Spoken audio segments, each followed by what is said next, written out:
آج کی دنیا میں جہاں میڈیا اور سوشل میڈیا ہمارے بچوں کی دینی شناخت اور ایمان کو نشانہ بنائے ہوئے ہے، امام حسین علیہ السلام ٹی وی ایک قابل اعتماد میڈیا ہے جو فیملیز کا ساتھ دے رہا ہے دینی تربیت کے لیے، ایمان اور روحانیت کو مضبوط بنانے کے لیے۔ قرآن و عطرت کی روشنی میں ہمارے پروگرام 14,000 اسپانسر میں ماہانہ رکنیت کے ذریعے اس عالمی میڈیا کی استقامت اور تسلسل کا سہارا بنیے۔ یہ کوئی خرچ نہیں بلکہ ایک روشن مستقبل کی تعمیر میں مسلسل اور باخبر شرکت ہے۔ اسی لمحے اس نور سے جڑ جائیں۔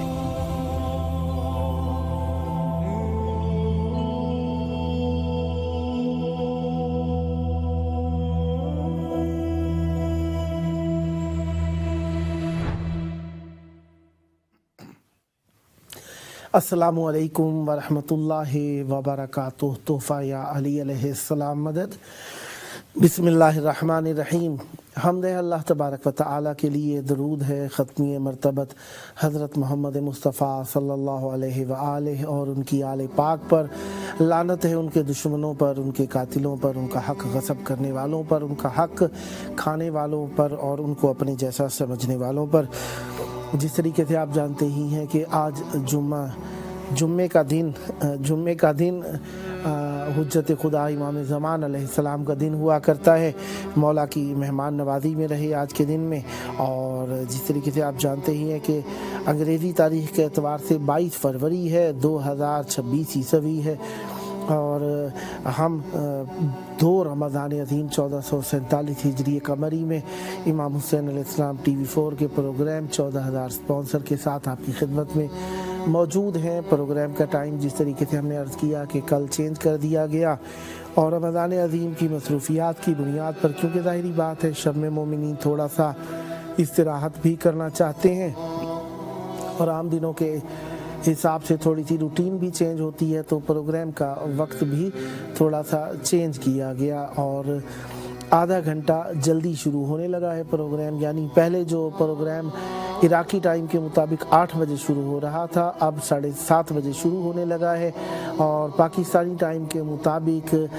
جس طریقے سے پہلے پروگرام کا ٹائم 10 بجے تھا، اب 9:30 بجے ہونے لگا ہے، اور انڈین ٹائم کے مطابق جس طریقے سے پہلے پروگرام کا ٹائم 10:30 بجے تھا، اب 10 بجے ہونے لگا ہے۔ لہذا پروگرام کا ٹائم چینج تو ہو گیا ہے، اور دوسرے ممالک کے لوگ بھی اسی طریقے سے اس کو کاؤنٹ کر سکتے ہیں، اندازہ کر سکتے ہیں، اور تھوڑا سا اس میں شریک بھی ہو سکتے ہیں۔ بہرحال 2 گھنٹے دورانیے کا پروگرام ہے، روزانہ لائیو براڈ کاسٹ ہوتا ہے، اور اس کا وقت جو ہے وہ آپ کی خدمت میں پیش کر دیا گیا ہے، اور 3 ٹائمز ری پلے بھی کیا جاتا ہے سیکنڈ ڈے میں۔ یعنی آج جو اس وقت میں لائیو پروگرام ہے، تو کل یہ 3 ٹائمز دوبارہ ری پلے کیا جائے گا۔ پاکستانی ٹائم صبح 4 بجے اور انڈین 4:30 بجے، ظہر سے پہلے پاکستانی ٹائم 10:30 بجے اور انڈین ٹائم 11 بجے، اور پاکستانی ٹائم شام 4 بجے اور انڈین ٹائم 4:30 بجے۔ 3 ٹائمز یہ ری پلے کیا جائے گا، یعنی یہ پروگرام لائیو نہیں ہوگا۔ اس دوران میں آپ کال نہیں کر سکتے، فقط سن سکتے ہیں، لیکن اس وقت میں آپ اس پروگرام کو دیکھ بھی سکتے ہیں، سن بھی سکتے ہیں، کال بھی کر سکتے ہیں، اور اپنی اسپانسرشپ کا اعلان بھی کر سکتے ہیں۔ جمعے کا دن ہے، جمعے کا دن بزرگوں کو ثواب پہنچانے کا دن ہوا کرتا ہے، اور آج کا دن عبادت کا دن ویسے بھی تھا ہی، اور دوسرا سبب اس کے عبادت کے ہونے کا یہ بنا کہ آج کے دن میں رمضان عظیم کی 2 تاریخ بھی ہے، لہذا 2 برابر اس کی عبادت کا ثواب بن گیا، اور باقی جو اس کے اندر ملٹی پلائی کریں گے، ضرب کرتے جائیں گے، چند برابر اس کا وقت اور چند برابر اس کا ثواب جو بڑھے گا، وہ تو ایک الگ بات ہے۔ بہرحال رمضان عظیم ہمیں سب سے زیادہ جس چیز کی طرف تلقین کرتا نظر آتا ہے وہ زیارت، ہمیں اپنے وجود کی زیارت اور ہمیں اپنے اعمال کی درست درستگی اور اپنے اخلاق کی درستگی اور اپنی آخرت کی طرف توجہ، ہمارے دین سے متعلقات یعنی قرآن اور حدیث ان کی طرف توجہ، اور ہمیں اپنے بزرگوں کا صلہ رحمی، بزرگوں کی قبور کی طرف جانا، یہ بھی صلہ رحمی کا ایک حصہ بن جائے گا۔ جو زندہ ہیں ان کی بھی احوال پرسی کرنا، جو بیمار ہیں ان کی تیمارداری کرنا، اور جو دنیا سے چلے گئے ہیں ان کے لیے تعزیت کے لیے جانا، اور جو آپ سے چھوٹے ہیں ان پر رحم کرنا، اور جو آپ سے بڑے ہیں ان کا احترام کرنا، ان سب چیزوں کی تلقین اور تدریس اور تربیت رمضان عظیم میں زیادہ وسیع ہو جاتی ہے، کیونکہ اس میں چند لحاظ سے ہماری اللہ تبارک و تعالیٰ کی طرف سے مدد کی جاتی ہے۔ ایک تو یہ کہ شیطان کو ہمارے حواس کے اوپر قابو ہونے سے باز رکھ لیا جاتا ہے، شیطان کو قید کر دیا جاتا ہے، جس کی وجہ سے ہمیں مزید نیکی کے سوچنے کا موقع ملتا ہے، اور ہم خود بھی اپنے عمل کے ذریعے سے بھی اور اپنے فکر اور شعور کے ذریعے سے بھی دین کے اوپر زیادہ عمل کر رہے ہوتے ہیں، جس کی وجہ سے ہمارے فکر اور شعور کے اوپر جو گناہوں کا پردہ پڑا ہوتا ہے وہ دور ہو جاتا ہے۔ مثلا کس طریقے سے کہ ہم ایک تو خود نیک عمل کر رہے ہوتے ہیں، اور اوپر سے نیکی کے عمل کو مزید فروغ دینے کے لیے ہماری مدد بھی کی جا رہی ہوتی ہے۔ اس میں ہمیں کم کھانا، دیکھیں چند چیزوں کے لیے خصوصی تاکید کی گئی ہے کہ قلت الکلام، قلت المنام اور قلت الطعام، یہ ساری چیزیں جو ہیں یہ انسان کی روحانیت کو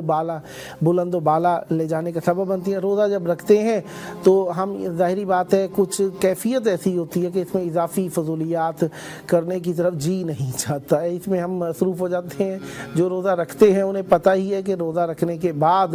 انسان تھوڑا سا اپنے آپ کے اندر تھوڑا سا ضعف، تھوڑا سا کمزوری، تھوڑی سی نکاہت محسوس کرتا ہے، تھوڑی کمزوری سی ظاہری طور پر محسوس کرتا ہے، لیکن یہ حقیقت میں کمزوری نہیں ہوتی۔ رمضان مبارک کے بعد جب ہم دیکھتے ہیں تو ہمارا بدن مزید طاقتور ہوتا ہے، اور اس لیے انسان جو چاہتا ہے کہ گناہوں سے بچنے کی قدرت اپنے اندر پیدا کرے تو اپنی فکر اور شعور کو مضبوط کرے۔ اور جب انسان بھوکا رہتا ہے، اب دیکھیں بھوکا رہنے کا وقت مختلف ہو سکتا ہے مختلف مناطق کے اندر، کہیں پر گرمیوں کا سیزن ہے، کہیں پر سردیوں کا سیزن ہے، کہیں پر متوسط موسم ہے، تو بہرحال وقت کا ایک تو موسم کا اندازہ کیفیت ہے، اور ایک یہ کہ ڈیوریشن کا بھی حساب ہے، کہیں پر چھوٹا دن ہوگا کہیں پہ بڑا دن ہوگا،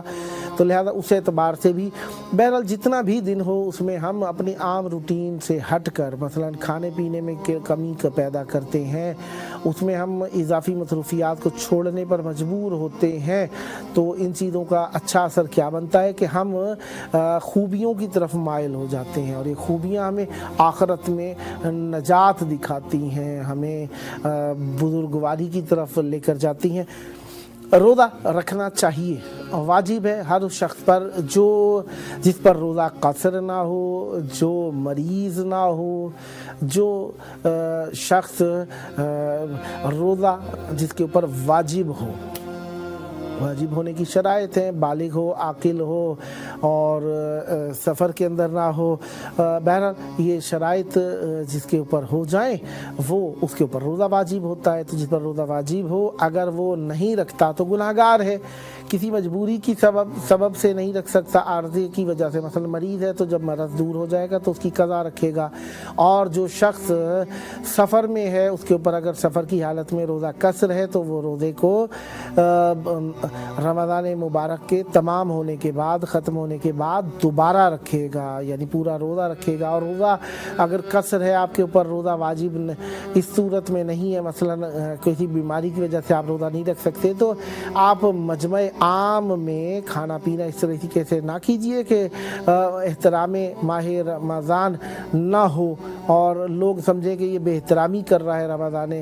مبارک کی، لہذا ایسا عمل ہمیں نہیں کرنا ہے۔ اگر روزہ آپ کے اوپر واجب نہیں ہے تو اگر کھانا آپ کی مجبوری نہیں ہے تو اول تو کھائیں نہ، اگر کھانا آپ کی مجبوری بن بھی جاتا ہے تو اس طرح پنہانی حالت میں، چھپے ہوئے نہانی حالت میں کھائیے کہ کوئی آپ کو دیکھے نہ، تاکہ کوئی ایک دو تین قسم کی کیفیتیں ہو سکتی ہیں کہ دیکھنے والا کیا کیا سمجھ سکتے ہیں۔ ایک تو برا سمجھے گا، دوسرا یہ کہ آپ کی بھی اس میں ذلت ہے کہ آپ رمضان عظیم کا احترام نہیں کر رہے۔ ہو سکتا ہے کسی کے مذہب کے اندر سفر کی حالت میں بھی روزہ رکھنا ہو تو وہ دیکھے گا تو اس کے لیے بھی مناسب نہیں ہے اور آپ کے لیے بھی مناسب نہیں ہے۔ ہو سکتا ہے کہیں پر آپ کو تقیے سے باہر محسوس ہوں اور آپ کے لیے برائی کا سبب بن جائے۔ لہذا کوشش کرنا ہے کہ اپنے آپ کو دین پر عمل پیرا رکھنے کے لیے دین کی معلومات حاصل کریں کہ دین ہے کیا، دین کیا کہتا ہے، دین کی طرف سے واجبات، مکروہات، مستحبات،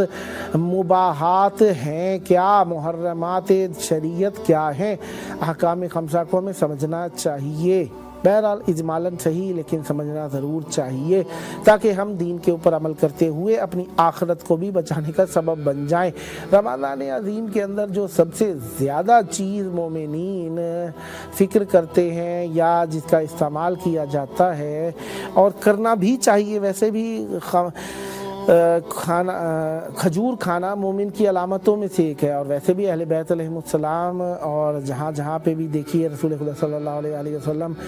کیونکہ عرب ممالک کے اندر کھجور کا استعمال بہت زیادہ کیا جاتا ہے، تو لہذا عام مومنین جہاں پر رہتے ہیں جہاں پر کھجور کا استعمال زیادہ نہیں ہوتا، لیکن رمضان عظیم میں کچھ نہ کچھ کھجور مومنین ضرور کھاتے ہیں، اور اچھا بھی ہے، طاقتور ہوتی ہے تو روزے کھانے میں بھی مدد مل جاتی ہے، اور روزے کو افطار کرنے کا اس کھجور سے ثواب بہت زیادہ ہے۔ مختلف اقسام کی کھجوریں ہم سب کے لیے اللہ تبارک و تعالیٰ کی نعمتیں ہیں۔ بہرحال روزہ افطار کرنے کے بعد تھوڑی سی نکاحت کی کیفیت بھی ہوتی ہے جس کے اوپر کنٹرول رکھنا بھی ضروری ہے اور جس کو سمجھنا بھی ضروری ہے، کیونکہ ظاہری بات ہے جب ہم کھاتے ہیں تو سارا دن بھوکا رہنے کی وجہ سے تھوڑی کمزوری آ جاتی ہے، لیکن جب ہم کچھ روزہ افطار کر کے کچھ کھاتے ہیں تو کچھ ہمارے اندر شوگر کی وہ جو کیفیت ہوتی ہے بلند ہوتی ہے، تو اس کی وجہ سے نکاحت طاری ہو جاتی ہے۔ لہذا جلدی اپنے واجبات کو پہلے ادا کر لینا چاہیے، کہیں یہ نہ ہو کہ آپ افطار کریں اور افطار کرنے کے بعد آپ کو نکاحت کی وجہ سے نماز قضا ہو جائے یا آپ کے واجبات رہ جائیں۔ لہذا سب سے پہلے یہی ہے کہ اول تو کہا گیا کہ اگر آپ کو ہو سکے تو افطار کرنے سے پہلے آپ مغرب عشاء کی نماز پڑھ لیں، کیونکہ ظاہری بات ہے یہ چینل امام حسین علیہ السلام ٹی وی 4 مومنین کا چینل ہے، تو ظاہری بات ہے میں مومنین کے اعتبار سے کہہ رہا ہوں۔ تو جیسے ہی اذان ہو اس کے بعد آپ فوراً نماز پڑھ لیں، پھر افطار کریں۔ بہرحال کسی وجہ سے اگر آپ افطار کرنا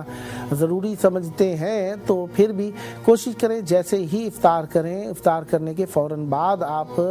جتنا جلدی ممکن ہو سکے نماز پڑھنے کی کوشش کریں تاکہ نماز نہ رہ جائے، کیونکہ ظاہری بات ہے روزے میں ویسے بھی النوم فیہ عبادہ والانفاس فیہ تسبیح، بہرحال جس طریقے سے اس میں سونا عبادت ہے اور سانس لینا اس کے اندر تسبیح قرار دیا گیا ہے۔ رسول خدا صلی اللہ علیہ وسلم کا وہ خطبہ جو آپ نے رمضان عظیم میں فرمایا تھا ارشاد، وہ بھی میں انشاءاللہ آپ کی خدمت میں پیش کروں گا۔ بہرحال اس کے اندر زیادہ تر رمضان عظیم کے فضائل اور مولا علی علیہ السلام کو ان کی شہادت کی خبر اور ان کے مصائب کو بتایا گیا ہے، لہذا ہمیں اس خطبے سے اس چیز پر بھی روشنی ڈالنے میں موقع ملے گا کہ فضائل رمضان عظیم کیا ہیں۔ بہرحال ماہ رمضان، شہر رمضان اللہ تبارک و تعالیٰ کے ان 4 محترم مہینوں میں سے ایک مہینہ ہے جس میں زمانے جاہلیت میں بھی قتال نہیں کیا جاتا تھا، جدال نہیں کیا جاتا تھا، لڑائی نہیں کی جاتی تھی، کسی سے مقابلہ نہیں کیا جاتا تھا۔ ہاں دفاع کرنا آپ سب کا حق ہے کہ اس میں اپنا دفاع ضرور کریں، یہ نہ ہو کہ آپ کہیں کہ کچھ بھی نہیں کرنا، اپنا دفاع تو ہر حال میں لازم ہے نا آپ کے لیے۔ بہرحال ہم جس جگہ پر موجود ہیں یہ امام حسین علیہ السلام ٹی وی 4 کی 6th فلور ہے جہاں سے ہمارا پروگرام ٹیلی کاسٹ کیا جا رہا ہے۔ یہ 6th فلور ہے امام حسین علیہ السلام میڈیا گروپ کی، اور یہاں سے ہم آپ سے کلام کر رہے ہیں، اور یہ ہمارے لیے ایک شرف کی بات ہے کہ ہم ہیں 72 نفوس لا والے، کربلا میں ہیں 72 نفوس لا والے، میرا مطلب ہے کبریا والے، کر رہے ہیں عطا زمانے کو روز اول سے حل عطا والے، حل عطا علی الانسان حین من الدہر کی طرف اشارہ، روز اول سے حل عطا والے، جس بلندی پہ عرش فرش لگے، جس بلندی پہ عرش فرش لگے، اس بلندی پہ کربلا والے، اس بلندی پہ کربلا والے، انتہا عظمتوں کی جن پر ہو، انتہا عظمتوں کی جن پر ہو، ایسے ہوتے ہیں ابتدا والے، 14 انوار ہی ہیں معصومین، 14 انوار ہی ہیں معصومین، 5 انوار ہیں قصہ والے، وحدہ لا شریک نے بھیجے، وحدہ لا شریک نے بھیجے، 12 ہادی ہیں، 12 ہادی ہمیں ہدا والے، 12 ہادی ہمیں ہدا والے، آج بھی دور دور ہیں عمار، آج بھی دور دور ہیں عمار، رجس والوں سے انما والے، رجس والوں سے انما والے۔ بہرحال رمضان عظیم اپنی عظمتوں کے ساتھ ہمارے سامنے موجود ہے اور ہم اس میں بسر کر رہے ہیں۔ دوسرا دن آج کا جو گزرا، تو اب 28 دن یا 27 دن باقی، اور اس میں ہم نے اپنی قسمت سنوارنی ہے، آخرت سنوارنی ہے، اور نتیجے جس کے ہمیں جلد دیکھنے کو ملتے ہیں۔ دیکھیں ہمیں جس طریقے سے روحانی فوائد حاصل ہوتے ہیں رمضان عظیم سے، اسی طریقے سے ہمیں جسمانی فضائل اور برکتیں بھی رمضان عظیم سے حاصل ہوتی ہے، خصوصاً یہ کہ اللہ تعالی ہم سب کو بچائے سرطان کینسر سے، جس میں آج کل کچھ ضرورت سے زیادہ ہی پیش رفت دیکھی جا رہی ہے کہ جسے سنیں کسی شخص کو سرطان ہوا ہے، اس میں ہمیں سونے اٹھنے بیٹھنے کھانے پینے کی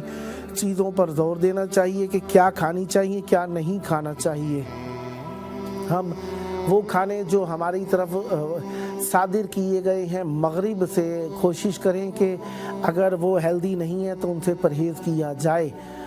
ہیلدی ہونے کا پتہ کیسے چلے گا؟ جو آرگینک نہیں ہے، قدرتی نہیں ہے، ان سے بچا جائے، اور جو قدرتی ہیں انہیں کھا لینے میں حرج نہیں ہے، اور پیکڈ غذاؤں سے پرہیز کیا جائے، خصوصاً ماہ صیام میں تو خصوصاً ان چیزوں سے پرہیز کریں، کیونکہ ان میں اول تو جو بھی چیز لیں اس کے اوپر ایک ہمیں عادت نہیں ہے۔ ہمارے ہاں بر صغیر میں رہنے والے مومنین کی اکثر عادت نہیں ہے، 80% مومنین کی عادت نہیں ہے کہ ہم کیا کر رہے ہیں،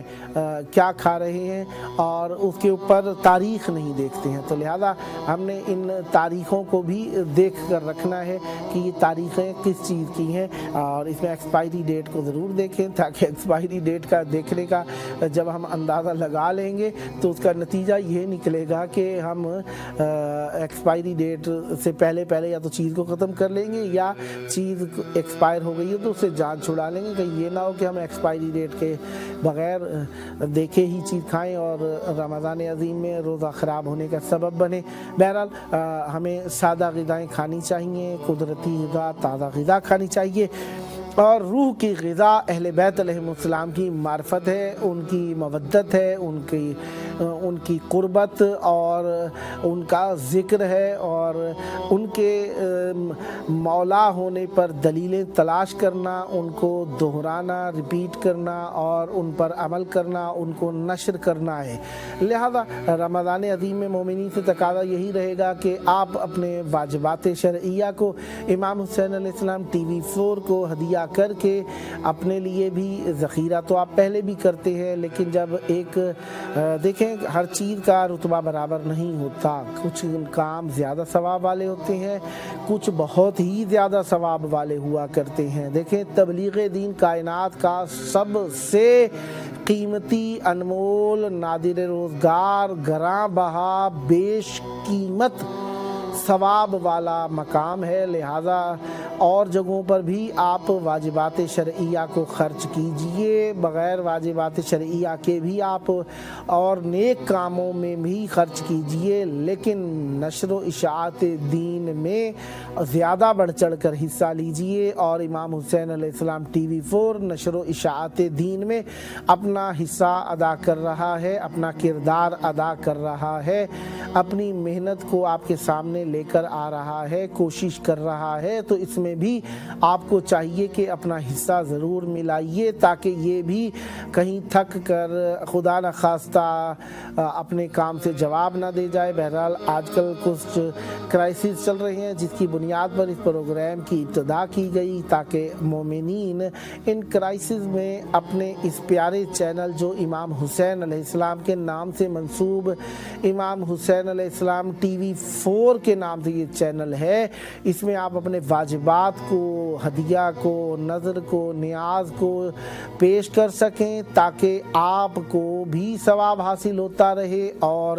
یہ سلسلہ ذکر و مدحت اہل بیت علیہ السلام ہمیشہ جاری و ساری رہے۔ تو مومنین سے تقاضا یہی رہے گا کہ وہ بھی اس موضوع پر فکر کریں کہ ہمیں اپنے تبلیغ کے موضوعات پر خوب کام کرنا ہوتا ہے، جس طریقے مسجد بنانی ہوتی ہے، امام بارگاہ بنانی ہوتی ہے، اور قرآن مجید تقسیم کرنے ہوتے ہیں، شرعی مسائل سے متعلقہ کتب ہیں یا اعمال سے متعلقہ کتب ہیں، یا 19 21 اور 23 کی شب کے اعمال کے لیے ہم ایک اور کچھ نہیں کر سکتے، تو ایک فوٹو کاپی کرا کے، فوٹو اسٹیٹ کرا کے ہم ایک صفحہ ہی اعمال کا بانٹ دیتے ہیں، تاکہ مومنین اس پر عمل کریں اور ہمارا ثواب لکھا جائے۔ تو کوشش کرتے رہنا چاہیے، اور یہ کوشش کا سلسلہ ہم ہر طرح سے کرتے ہیں۔ پھر اسی کے ساتھ ساتھ نشر و اشاعت، جب آپ نے ایک اعمال کے لیے ایک ورقے کی، اسی طریقے سے رمضان عظیم کے مکمل اعمال کے نام سے بھی کتابیں، رمضان مبارک کے اعمال سے متعلقہ کتابیں بھی چھوٹی چھوٹی پرنٹ کر کے بانٹی جاتی ہیں۔ ماشاءاللہ، اللہ تعالیٰ سب کو توفیق خیر دے۔ مومنین یہ کام انجام دیتے ہیں، اور رمضان عظیم میں یہ کام بہت زیادہ کیا جاتا ہے۔ سورتیں، سورہ یاسین، قرآن مجید یا دینی امور کے اوپر توجہ دی جاتی ہے۔ اسی طریقے سے نشر و اشاعت دین سے متعلقہ ادارے، ایک تو چیز آپ نے بانٹ دی نشر و اشاعت سے متعلقہ، ایک مرتبہ ادارے بھی ہیں جو نشر و اشاعت کرتے ہیں، مدارس ہیں، مساجد ہیں، امام بارگاہیں ہیں، اسی طریقے سے میڈیا گروپس ہیں جو اہل بیت علیہ السلام کی سیرت اور ان کی بات اور ان کے پیغام کے لیے اپنے آپ کو وقف کیے ہوئے ہیں، تو ان کی بھی ہیلپ کرنا یقیناً آپ لوگوں کے اوپر ہی لازم ہو جاتا ہے، تاکہ یہ سلسلہ جاری و ساری رہے۔ رمضان عظیم میں افطار کریں تو آپ کا جی چاہتا ہے کہ پانی خوب پی لیں، پانی خوب پی لیں تو کھانا نہیں کھایا جاتا، کھانا کھا لیں تو پانی نہیں پیا جاتا۔ بہرحال ہم ان کیفیات میں حرم امام حسین علیہ السلام میں جہاں موجود ہیں، لیکن ہم ان سب کیفیات کے اندر اپنے آپ کو مکس کیے ہوئے ہیں، اور یہاں پر اب دیکھیے یہاں پر آنے والے مومنین کس طریقے سے جوک در جوک کربلا آ رہے ہیں۔ اگر آپ ٹیلی ویژن کو دیکھ رہے ہیں، یہاں پر مولا عباس علیہ السلام کا روضہ آپ کو دکھایا جا رہا ہے، اور مولا عباس علمدار علیہ السلام کے روضے پر دیکھیے افطار کے بعد مومنین کی کثیر تعداد موجود ہے۔ اور دیکھیں جو بھی زیارتوں کے لیے ابھی دیکھیں غیر ملکی زائرین تقریباً 15 رمضان عظیم کے بعد ہی زیادہ آنا شروع ہوتے ہیں، ابھی اکثریت جو ہے وہ کربلا معلیٰ میں کربلا کے زائرین ہیں، تو لہذا دیکھتے ہیں ہم انہی کو کس طریقے سے اپنی محبتوں کا اظہار کر رہے ہیں۔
جی، جس طریقے سے آپ نے دیکھا کہ